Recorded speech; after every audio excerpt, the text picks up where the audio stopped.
Pozgarri sukoia berreskuratzeko metodoa. Lehenik eta behin, pozgarri sukoidun sistema batekin lanean hasi aurretik, perimetro bat seinalatu behar dugu. Horretarako, baliza hauek erabiliko ditugu. 3 metroko perimetroan. Ondoren, ingurunea ondo aireztatuta egon behar dela ziurtatu behar dugu. Ez bada posible, ventiladore ATEX bat erabili dezakegu 5 metroko kable minimoa duena. Oso garrantzitsua da, momentu oro, detektagailu elektroniko bat izatea piztuta, alerta akustikoa, alerta akustikoarekin abisatzeko. Arriskuaz abisatzeko.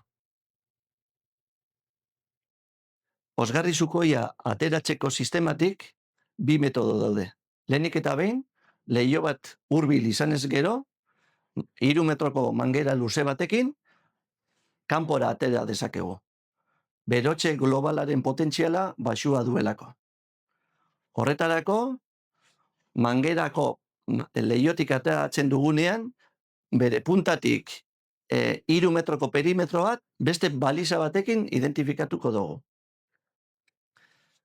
Hori ez bada posible, ez badago leihorik, beste aukera berreskuratzea da. Horretarako, berreskurapen makina bat egokia beharko dugu,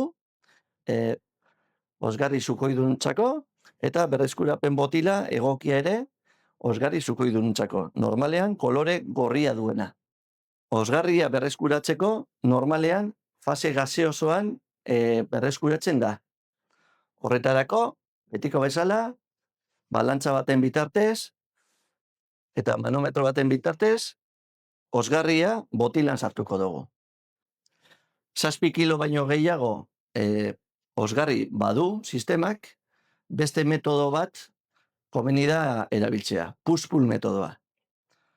Bai fase gaseosoan eta bai push-pull metodoa, berreskurapen makinan, manualean ikusi dezakegu.